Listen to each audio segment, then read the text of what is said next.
Volume 6. Capítulo 3. O Reino Shirone era um país pequeno, mas antigo, com uma história de 200 anos.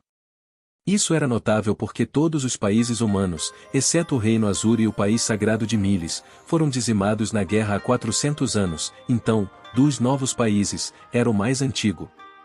A parte sul do continente central estava repleta de conflitos, até que o Reino Rei Dragão assumiu o controle de toda a região há cerca de 300 anos. Mesmo na atualidade, a terra mais ao norte continuava sendo uma vasta região banhada por discórdia. O Reino Shirone ficava perto da zona de conflito. Dada sua localização precária, como esse reino resistiu por cerca de 200 anos? A resposta estava na aliança que formou com o Reino Rei Dragão logo após ser fundado, uma aliança apenas em nome. Assim como os outros dois países que tivemos que atravessar para chegar ao local, o Reino Shirone era basicamente um estado vassalo do Reino Rei Dragão. Dito isso, eu tinha muito pouco interesse na política nacional. A única coisa com que me importava era o fato de Roxy estar neste país. Me perguntei se minha jovem, e espera, não. Ela não era realmente jovem, era? De qualquer forma, me perguntei se minha adorável e desajeitada mestra ainda continuava em seu cargo de maga da corte. Ela disse que o príncipe estava causando problemas, mas eu tinha certeza de que Roxy poderia lidar com isso. Já fazia tanto tempo. Só queria vê-la. Queria vê-la e dizer que eu estava bem. Queria contar sobre quando visitei sua cidade natal. Queria que ela me mostrasse uma magia de nível rei, aquela que tinha mencionado que aprenderá a usar. Meu coração disparou de ansiedade enquanto caminhávamos pela estrada em direção à capital. Ao longo da estrada havia campos de arroz desarticulados e gado pastando. Havia também campos vazios e pastagens cheias de plantas que pareciam trevos. Eu não era muito versado em práticas agrícolas, mas as pessoas deste mundo pareciam estar pensando em como cultivar suas safras. Embora fosse um estado supostamente vassalo ao Reino Rei Dragão, o Reino Shirone não passava a vibração de uma colônia, ao contrário dos dois países pelos quais tínhamos passado antes. Talvez fosse porque estava muito longe, ou porque estava sendo usado como um amortecedor entre a zona de conflito e os outros países. De qualquer forma, foi essa paisagem que nos acompanhou ao chegarmos à capital, Latakia. Neste mundo, a maioria das grandes cidades era cercada por muros protetores, incluindo Ho e Milishon. Mesmo as cidades maiores do Reino Kika e do Reino Sanakia tinham muros ao redor delas. O mesmo acontecia com a capital do Reino Shirone, que tinha um muro robusto e imponente revestindo todo o seu perímetro. Parando para pensar, parecia com os do continente demônio. Na verdade, como aquele continente tinha uma concentração tão alta de monstros poderosos, suas defesas eram mais completas. Não havia uma única cidade que pudesse se igualar às enormes muralhas naturais que cercavam a cidade de Hikarizu. Cada cidade do continente utilizava as habilidades especiais das tribos que viviam nas proximidades para erguer muros fortes para se proteger. Até mesmo pequenos assentamentos impulsionavam extermínios diários às feras próximas de seus vilarejos. Em comparação, os muros do continente central pareciam existir apenas para exibição. Passamos por eles e entramos na cidade, onde estacionamos nossa carruagem em um estábulo. Existiam muitos labirintos nas proximidades da cidade, então havia muitos aventureiros de aparência durona ao redor, muitos dos quais se engajavam principalmente em exploração de masmorras. Era assim que Poe e Ghislaine viveram no passado, e até mesmo Roxy já tinha feito isso por algum tempo. Eu tinha certeza que era Poe quem disse que exploradores de masmorra eram incrivelmente habilidosos. Havia muitos labirintos espalhados por Shirone, e qualquer um poderia ganhar uma quantia absurda de dinheiro apenas explorando seus pisos superiores. Provavelmente havia um punhado de aventureiros de rank S entre os exploradores de masmorras que almejavam saques mais lucrativos, e nós nos misturamos com aquela multidão enquanto viajávamos pela estrada principal e selecionávamos uma pousada aleatória para ficar. Como de costume, havia algumas feitas especificamente para aventureiros de rank D.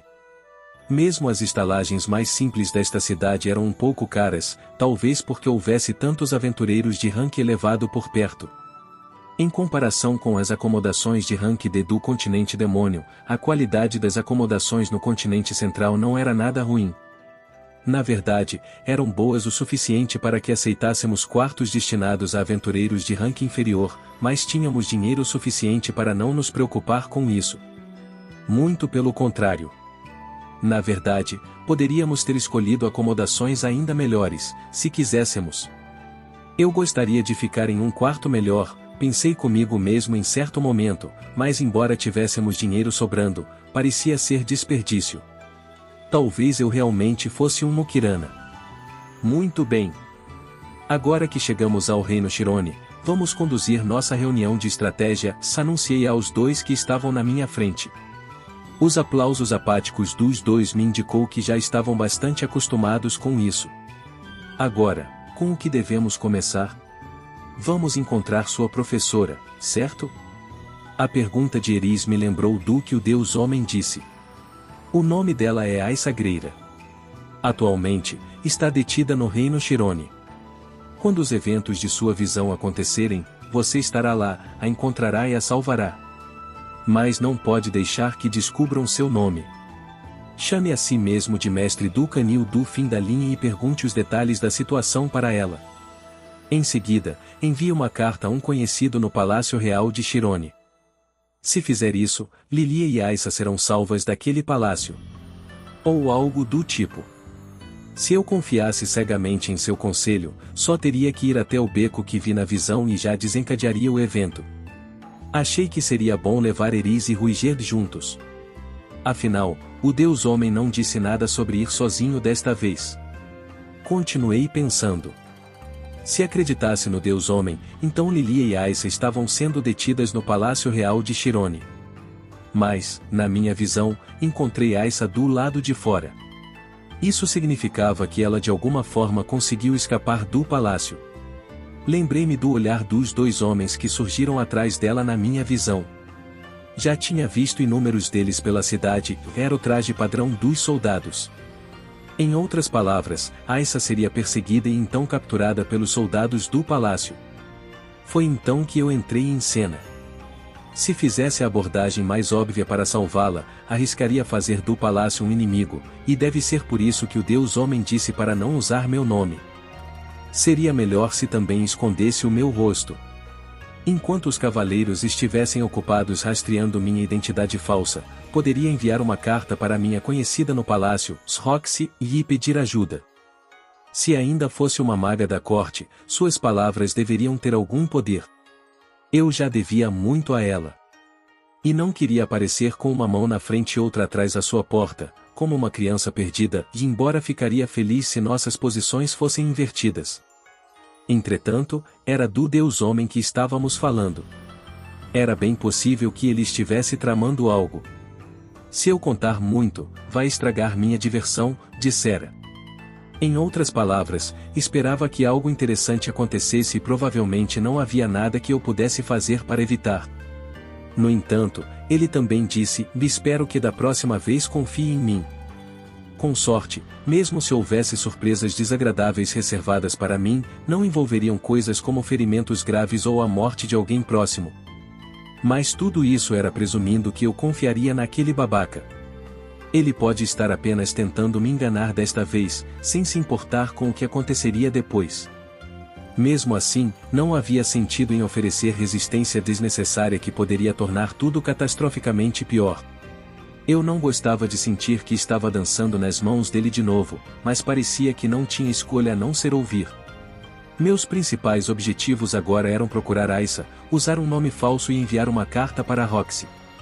Dito isso, como convenceria meus companheiros?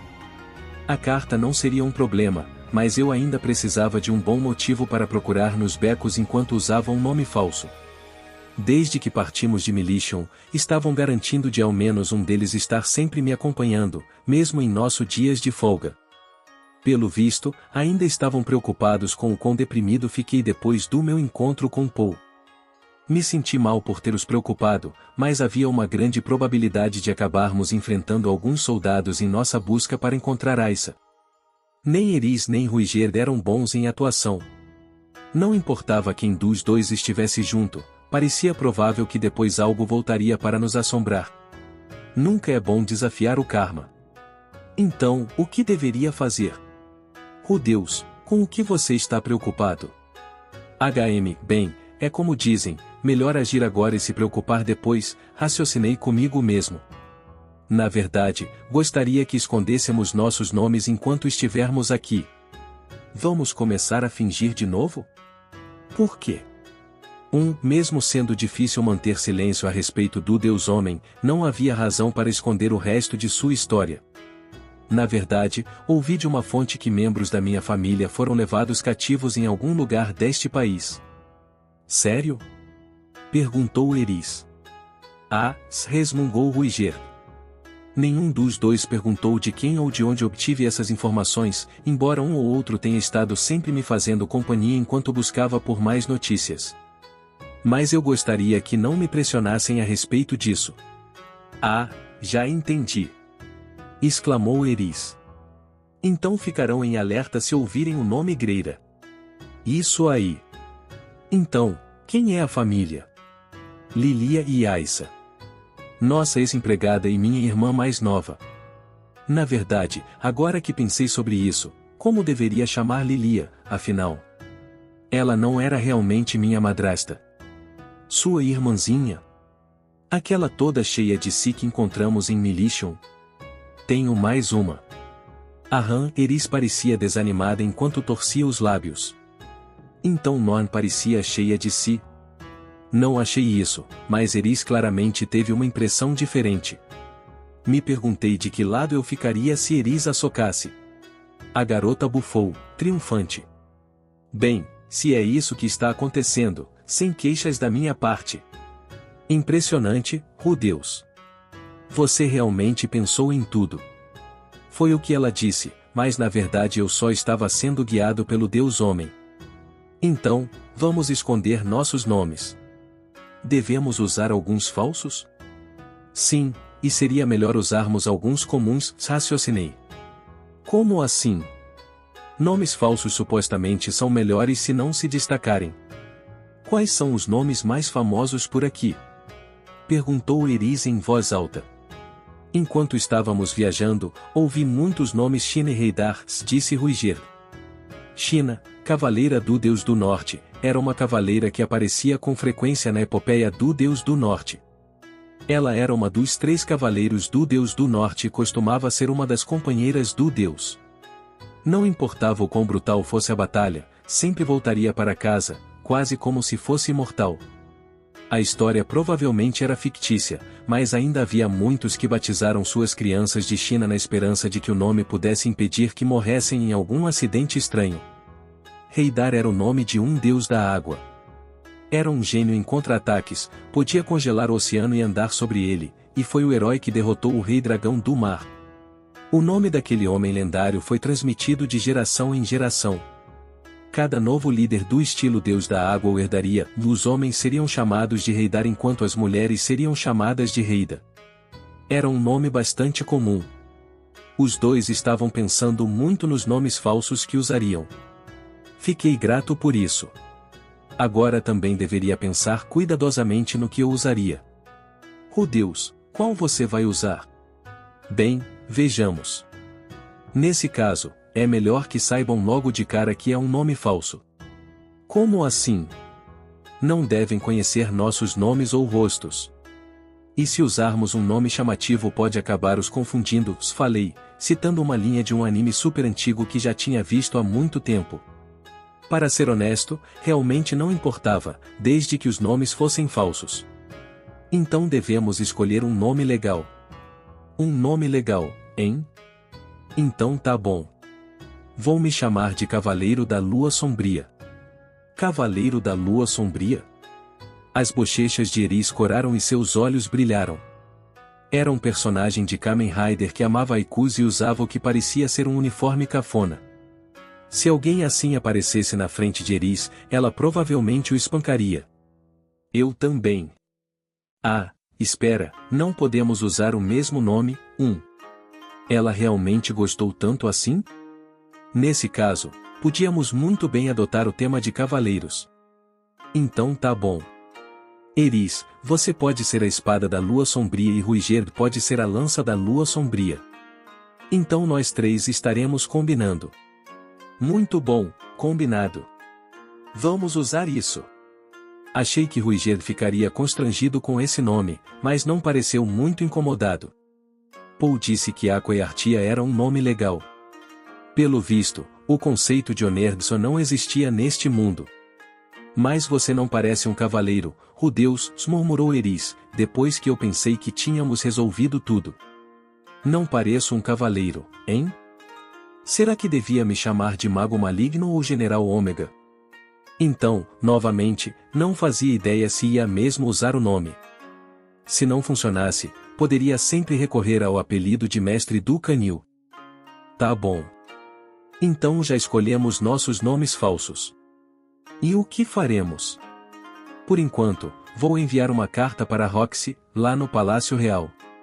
Vamos gastar nosso tempo coletando informações até que eu obtenha uma resposta, declarei.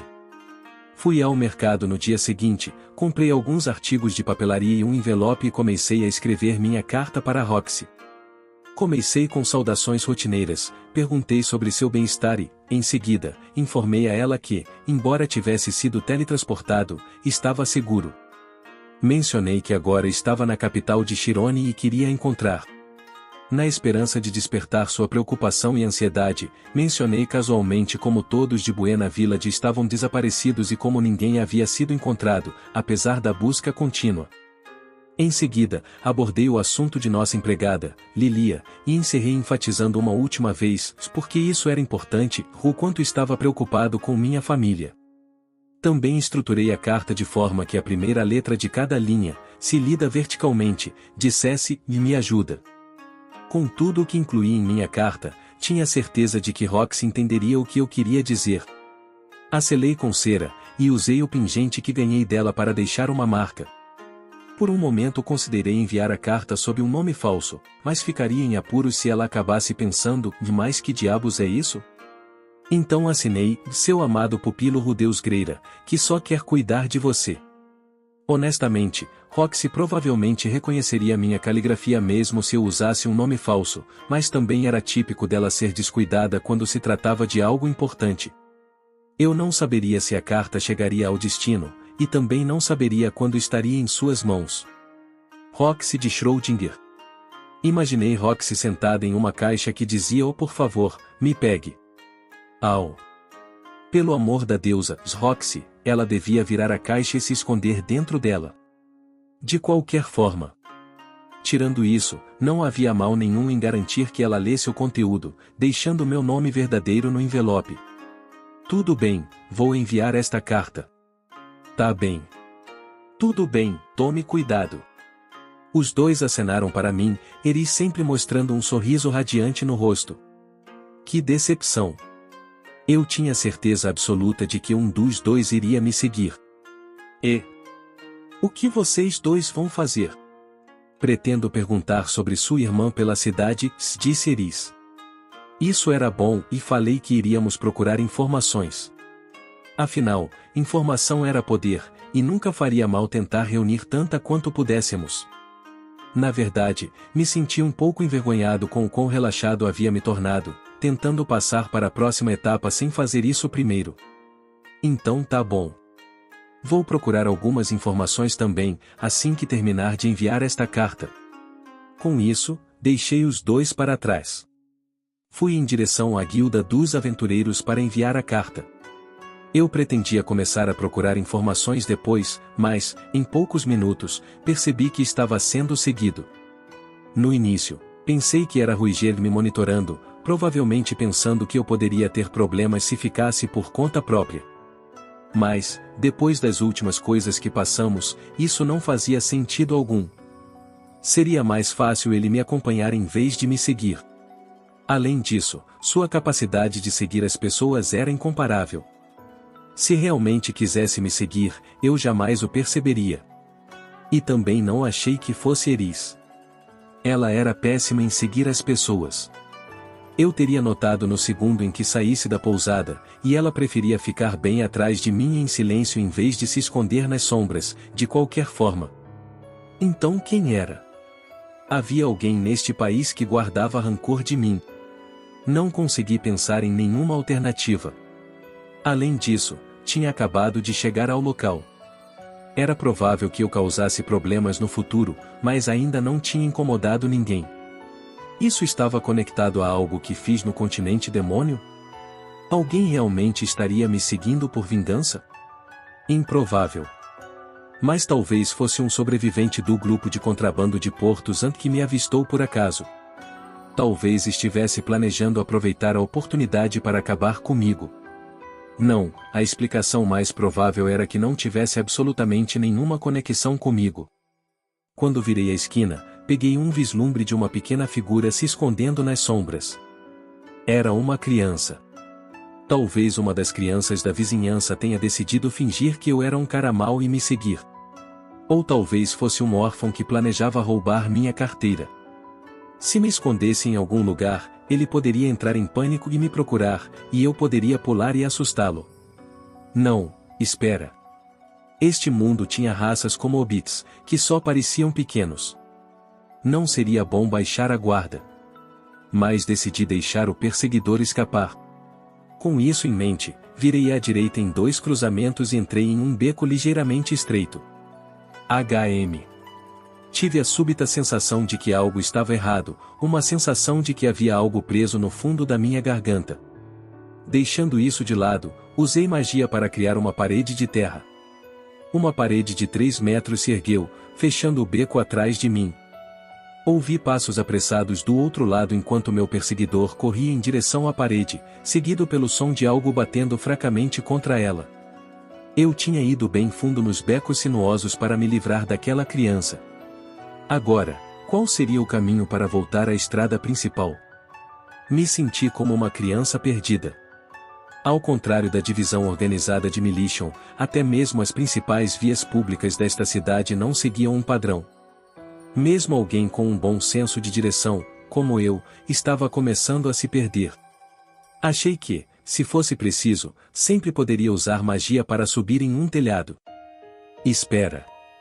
Espera aí, e este beco era igual ao da visão que o Deus Homem me deu. Ah! Finalmente entendi o sentimento estranho de alguns momentos atrás. Era um déjà vu. Girando nos calcanhares, corri de volta para o beco sinuoso. Dei a volta em um entroncamento, mas consegui refazer meus passos até a parede de terra que criei. Não, parei. Ouvi alguém gritando. Devolva. Coloquei minha mão contra a estrutura sólida e canalizei minha mana nela. Usando magia da terra, enfraqueci a composição da parede enquanto simultaneamente utilizava a magia do vento para desencadear uma onda de choque. Com um estrondo enorme, a coisa toda desmoronou e caiu. Diante de mim estava a visão que o Deus Homem me mostrou. Um soldado agarrou rudemente a mão de uma garotinha, enquanto outro segurava um papel que havia tomado dela, rasgando-o em pedaços. Isso é para o meu pai. Não rasgue isso! Gritou a garota. Em meio ao eco de seus protestos, os soldados olharam em minha direção, confusos. Quem diabos é você? A garota tinha um rosto que lembrava o de Lilia, com o cabelo castanho de pau preso em um rabo de cavalo. Ela estava vestindo uma roupa folgada de empregada. Seu rosto, que normalmente deveria revelar felicidade e alegria, estava contorcido com lágrimas e ranho escorrendo de seu nariz. Os soldados estavam olhando para ela com olhares obscenos em seus rostos. Espera, não. Não, isso não estava certo. Pareciam sentir pena dela. Estavam fazendo isso por dever, e não porque queriam. Quem é você? Diga o seu nome. Eu sou, quase disse o irmão dessa garota, mas me contive. Não devia revelar meu nome real, Sul. Eu sou o Cavaleiro da Lua Sombria. Que parte de você é um cavaleiro? Tá na cara que você é um mago. Droga. Da próxima vez, eu definitivamente iria de mago maligno. Escuta, garoto. É bom que você queira bancar o herói, mas somos soldados do palácio. Essa garotinha se perdeu, então viemos acompanhá-la até em casa. Estava na cara que me consideravam nada além de uma criança travessa. Eu tinha certeza de que estavam mentindo sobre suas intenções, mas havia uma expressão preocupada no rosto do outro soldado enquanto ele olhava para Aissa, que ainda estava soluçando. O que quer que estivesse acontecendo no palácio para resultar na detenção de Lilia e Aissa, não significava necessariamente que os soldados rasos também fossem bandidos. Será que devia tentar dialogar? Mas vocês rasgaram a carta que ela estava segurando. Ah, isso é, bem, como posso explicar? Adultos têm seus motivos. Os adultos tinham muitos motivos. Aissa encontrou uma abertura e bateu na mão do soldado. Ela se escondeu atrás de mim e se agarrou à minha cintura, seu rosto coberto de lágrimas e ranho. Por favor, ajuda. Olhando para sua expressão desamparada e comportamento frenético, de repente não me importei em me tornar ou não inimigo deste reino. Dozegus Duque Muleder e Dori Dub. Eu não tinha absolutamente nenhuma ideia do que ela estava dizendo em meio aos soluços, mas poderia dizer que estava desesperada. Certo. Hora de acabar com isso. Dentro de mim existia um adulto. Não consegui manter a farsa de uma criança brincando de herói. Sem aviso, levantei minha mão e silenciosamente enviei um canhão de pedra voando para os soldados. MNH. O homem no qual eu tinha mirado sacou sua espada instantaneamente e interceptou o projétil. Opa! Essa foi uma reação e tanto. Estilo de Deus da água, hein? Isso dificulta um pouco as coisas. Mas o canhão de pedra não era o único feitiço que eu conhecia. Contanto que mantivesse alguma distância, isso seria fácil. Mesmo você sendo a primeira pessoa a conseguir evitar meu canhão de pedra, pensei. Um mago que pode usar magia sem encantamentos? Então, e ele poderia ser aquele? Chame reforços. Certo. Criei um fosso sob os pés do soldado que estava prestes a fugir. Voxos. Ao mesmo tempo, disparei canhões de pedra em rápida sucessão para desviar a atenção do outro soldado. Ao fazer isso, disse a Aissa. Vamos sair correndo. Você consegue? NGH, vá, sim. Ela assentiu, mesmo em meio aos soluços. Muito bom, muito bom. Tudo o que eu tinha que fazer era deixar o oponente inconsciente e poderíamos escapar. Pi. Assim que pensei nisso, um ruído agudo, como o grasnar de um pássaro, ecoou por perto. Surgiu do fosso que eu fiz. Um apito. Aquele soldado estava soprando um apito de alarme. Momentos depois, vindos de todos os lados, próximos e distantes, e outros assobios se juntaram ao coro. Pi, piiu. Cada um soava um pouco diferente, provavelmente para permitir que as pessoas identificassem suas localizações exatas. Assim que meu oponente viu que eu havia parado de lançar canhões de pedra contra ele, gritou. Criamos um bloqueio em torno desta área. Mais soldados estarão aqui em um momento. Desista de sua luta inútil e entregue a garota. Não vamos te machucar. A área estava prestes a ser invadida. No entanto, eu ainda tinha uma carta na manga. Aissa. Segura firme. Não solte, não importa o que. Apesar de sua confusão, Aissa colocou os braços em volta da minha cintura e se segurou. Peguei seu colarinho com minha mão esquerda e canalizei mana na minha mão direita. Então, conjurei uma lança de terra com a ponta achatada aos meus pés e a usei como uma catapulta para nos lançar ao céu. Oh, o que? Alha! Até logo, perdedores. A propósito, quebrei minhas duas pernas quando pousamos. Com certeza nunca mais voltaria a fazer algo parecido.